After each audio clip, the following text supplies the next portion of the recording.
Bismillahirrahmanirrahim. Assalamualaikum warahmatullahi wabarakatuh. Jumpa lagi dengan saya, Kusman Subarja. Kali ini saya akan bercerita tentang dasar pemrograman Arduino.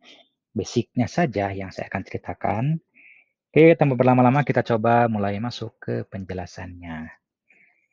Nah, yang pertama di sini ada struktur. Struktur di pemrograman Arduino itu ini wajib minimal ada dua seperti ini. Ada void setup dan void loop. Nah, void sendiri artinya kosong atau tidak menghasilkan apa-apa, hanya dijalankan saja tapi tidak ada hasilnya. Ini cukup dijalankan, tapi dari hasil pekerjaannya tidak menghasilkan apa-apa. Logikanya kurang lebih seperti ini. Ketika sebuah mesin itu taruhlah mesin mobil saja ya, kendaraan. Ketika dijalankan dari mesinnya tidak mengeluarkan sesuatu yang berarti atau tidak ada hasilnya. Tapi ada aksinya. Misalkan mobilnya berpindah dari suatu tempat ke tempat lain, mengangkut dari suatu tempat ke tempat lain. Tapi dari mesinnya itu sendiri tidak menghasilkan sesuatu yang bermanfaat. Nah, lain halnya dengan mesin rice cooker misalkan, rice cooker. Ketika rice cooker dijalankan, selain menghasilkan panas dan beraksi panas, itu outputnya juga ada, yaitu berupa nasi ketika diberikan input beras. Tapi ketika tidak diberikan input beras dan air, ya tidak akan jadi nasi gitu. Karena tetap harus ada input dulu. Nah, itulah bedanya void dengan yang tidak diberi void. Kalau tidak ada voidnya, menghasilkan sesuatu seperti rice cooker tadi. Ketika diberikan input, air dan beras, keluar nasi gitu, dari magicom-nya. Tapi kalau mobil, mesin motor, ketika dijalankan, setelah selesai berjalan tidak menghasilkan apa-apa, hanya berpindah saja posisinya. Itu kurang lebih seperti itulah point dengan open point. Nah, di sini ada dua, ada point setup dan point loop. Nah, setiap point, setiap fungsi itu selalu diawali dengan kurawal buka yang di sini nih di atas dan kurawal tutup. Point setup ada kurawal buka dan kurawal tutup, point loop ada kurawal buka dan kurawal tutup. Dan setiap pernyataan atau perintah itu selalu diakhiri dengan titik koma.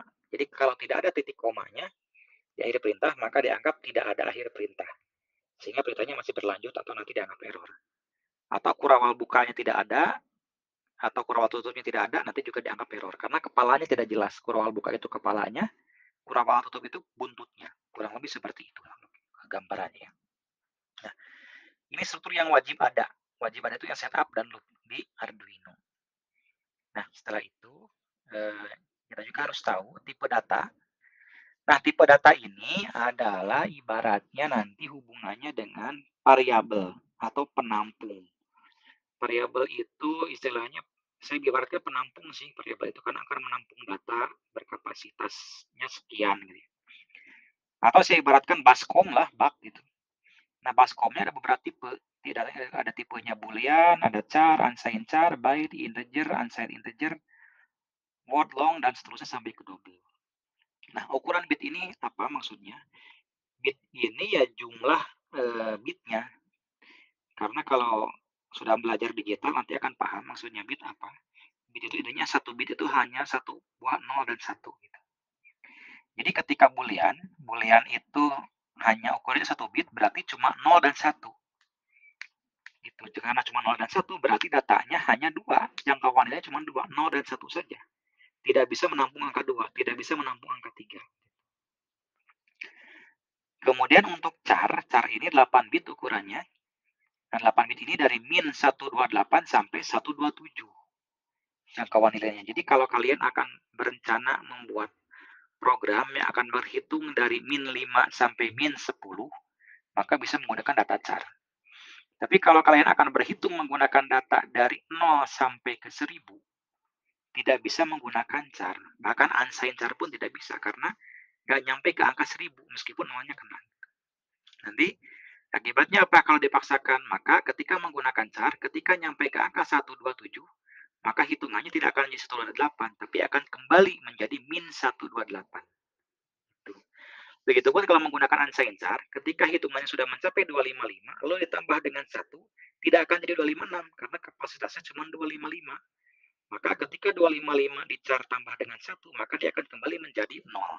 Atau terjadinya overflow, modal gitu ya. Membludak bahasa ininya, bahasa gaulnya. Kemudian ada byte, byte juga sama 8 bit, 0 sampai 255. Jadi byte, unsigned char itu masih oke lah, masih sama gitu. Kapasitasnya sama-sama 8 bit, tapi penggunaannya berbeda. Kalau char itu lebih identik ke karakter ya, ke karakter teks. Kalau unsigned char ya lebih banyak dipakai perhitungan, bait juga lebih banyak dipakai perhitungan. Kemudian ada int. Nah, int ini meskipun ditulisnya int, tapi dibacanya integer, lengkapnya integer. Ini 16 bit. Nah, artinya 16 bit berarti kalau 1 bit berarti 2 pangkat 1, artinya berarti 2, hanya 2 bilangan. Kalau 8 bit berarti 2 pangkat 8, berarti 256. Tapi kalau itu cuma 255, 0 sampai 25, kan nolnya dihitung. 0 sampai 255 itu jumlahnya 256. Gitu. Nah, integer ini sama dari min sampai ke plus. Nah, untuk unsigned-nya dari 0 sampai 65535. Unsigned integer dengan word itu kurang lebih sama panjangnya sekian. Jadi kalau kalian mau berhitung dari 0 sampai 100.000 menggunakan unsigned integer atau word itu tidak bisa, karena dia hanya bisa berhitung sampai 65.000. Tapi kalau kalian mau berhitung dari 0 sampai 50.000 masih bisa, karena word dan unsigned integer itu bisa sampai 65.000. Lalu bagaimana kalau saya mau berhitung sampai 100.000? Ya gunakan long atau unsigned long. Kemudian ada short, ada float, ada double. Ini lebih panjang lagi. Nah, biasanya float sama double ini digunakan untuk perhitungan pecahan. Gitu ya. Jadi selain short sama double ini digunakan untuk bilangan bulat.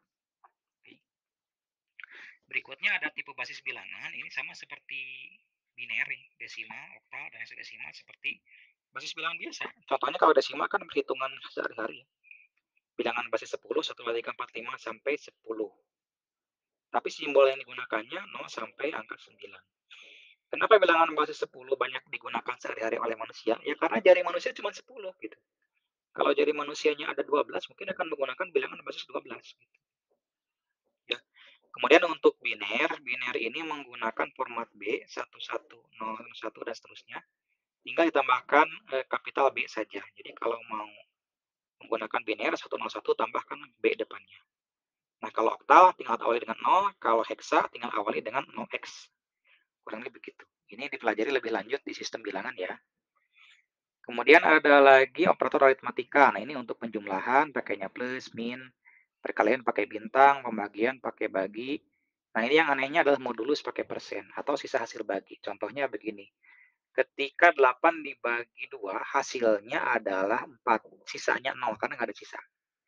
Tapi ketika 9 dibagi 2, sama hasilnya juga 4, tapi ada sisa 1. Kenapa ada sisa 1? Karena 4 tambah 4, 8, yang satunya nggak bisa dibagi 2 lagi. Gitu. Atau ketika 11 dibagi 2, hasilnya 5, sisa 1. 27 dibagi 10, hasilnya 2, sisa 7. Nah, kayak gitulah untuk modulus itu. Kemudian ada operator berikutnya, yaitu operator pembanding.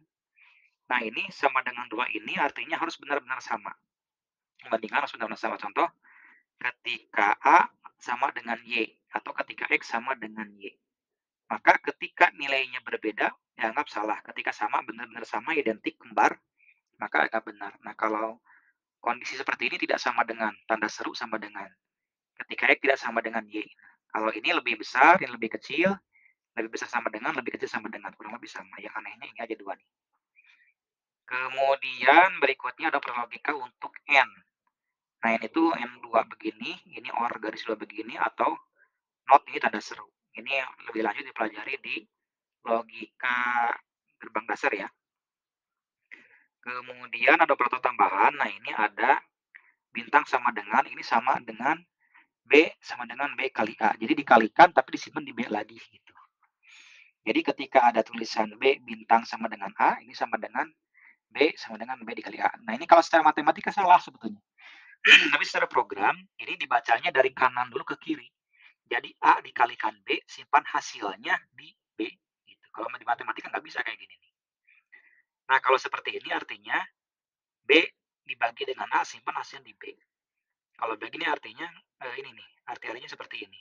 Kurang lebih seperti itu ya. Untuk operator tambahan nanti bisa dipelajari lebih lanjut di pas perhitungan pemrograman. Oke. Dan itu saja yang bisa saya sampaikan. Terima kasih atas perhatiannya. Sampai jumpa lagi di lain kesempatan. Assalamualaikum warahmatullahi wabarakatuh.